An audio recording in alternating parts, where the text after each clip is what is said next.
मेरे प्यारे देशवासियों, आज मैं आपसे एक खुशखबरी साझा कर रहा हूं। प्रधानमंत्री आवास योजना के तहत 9 करोड़ लाभार्थियों की सूची तैयार हो चुकी है और पहली किस्त के लिए बजट को भी मंजूरी मिल गई है। 2026 के फरवरी के इसी महीने में पहली किस्त के 60,000 रुपए सीधे आपके बैंक खाते में भेजे जाएंगे। ये कोई अफवाह नहीं है, ये आपका अपना मोदी कह रहा है। जो कहता है वो करके दिखाता है। जो अभी आपने सुना वह बिल्कुल सच है। यह कोई अफवाह नहीं है, यह कोई सोशल मीडिया की उड़ती खबर नहीं है। प्रधानमंत्री नरेंद्र मोदी जो कह रहे हैं वही सच है। प्रधानमंत्री आवास योजना के अंतर्गत घर बनाने के लिए मिलने वाली पहली किस्त मार्च में डीबीटी के माध्यम से सीधे लाभार्थियों के बैंक खाते में भेजी जाएगी। लेकिन यह पैसा हर किसी को नहीं मिलेगा।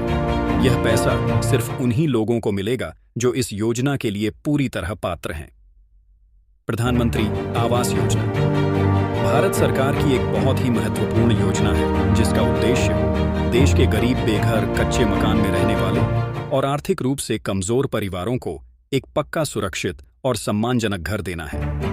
इस योजना में सरकार किसी को घर बनाकर नहीं देती, बल्कि घर बनाने के लिए आर्थिक सहायता सीधे लाभार्थी के बैंक खाते में भेजती है, ताकि कोई दलाल, कोई बिचौलियां और कोई कटौती ना हो और पूरा पैसा लाभार्थी तक पहुंचे। प्रधानमंत्री आवास योजना के अंतर्गत मिलने वाली राशि एक बार में नहीं दी जाती, बल्कि इसे चरणबद्ध तरीके से किस्तों में दिया जाता है। पहली किस्त घर का काम शुरू करने के लिए दी जाती है, जिसमें नींव खुदाई, बेसमेंट और प्रारंभिक निर्माण शामिल होता है। दूसरी किस्त दीवार, छत और ढांचे के निर्माण के लिए दी जाती है और तीसरी किस्त घर को पूरा करने, फर्श, प्लास्टर और रहने योग्य बनाने के लिए दी जाती है। पहली किस्त सबसे ज्यादा महत्वपूर्ण होती है, क्योंकि इसी से यह तय होता है कि घर का निर्माण शुरू होगा या नहीं। सरकार की तरफ से यह साफ संकेत दिया गया है कि पहली किस्त मार्च में जारी की जाएगी और यह राशि डीबीटी के माध्यम से सीधे खाते में पहुंचेगी। लेकिन जिन लोगों का आधार कार्ड बैंक खाते से लिंक नहीं है, जिनके बैंक खाते में डीबीटी सक्रिय नहीं है, जिनका मोबाइल नंबर अपडेट नहीं है, जिनका सर्वे अधूरा है या जिनका नाम लाभार्थी सूची में शामिल नहीं है, उनके खाते में यह पैसा नहीं आएगा। प्रधानमंत्री आवास योजना में नाम तभी जोड़ा जाता है जब सरकार द्वारा कराया गया आवास सर्वे पूरी तरह से पूरा होता है। इस सर्वे में सरकारी कर्मचारी आपके घर आकर जांच करते हैं कि आप किस प्रकार के मकान में रहते हैं।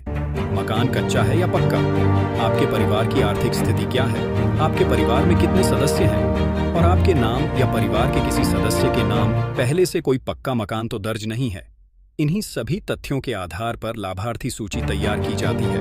बहुत से लोगों की पहली किस्त इसीलिए रुक जाती है क्योंकि सर्वे के समय गलत जानकारी दे दी जाती है, या बाद में बैंक और आधार की जानकारी अपडेट नहीं कराई जाती, या फिर दस्तावेजों में गलती रह जाती है।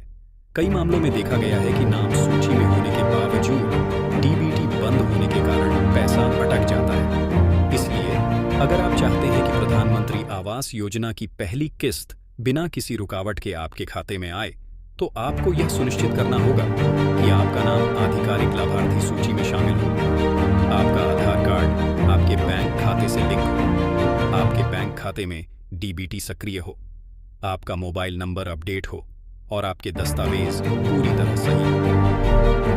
प्रधानमंत्री आवास योजना एक पूरी तरह पारदर्शी योजना है और इसमें पात्रता के नियम साफ और स्पष्ट है। अगर कोई व्यक्ति सच में गरीब है, उसके पास पक्का घर नहीं है और उसने सरकारी प्रक्रिया सही तरीके से पूरी की है, तो उसे इस योजना का लाभ जरूर मिलता है। प्रधानमंत्री नरेंद्र मोदी की घोषणाएं केवल भाषण नहीं होती, बल्कि उन्हें जमीन पर लागू किया जाता है। इसलिए अफवाहों पर ध्यान देने के बजाय सही जानकारी रखें, अपने दस्तावेज समय रहते सही कराएं और सरकारी प्रक्रिया का पालन करें, ताकि प्रधानमंत्री आवास योजना की पहली किस्त समय पर आपके बैंक खाते में पहुंचे और आपका पक्का घर बनाने का सपना पूरा हो सके।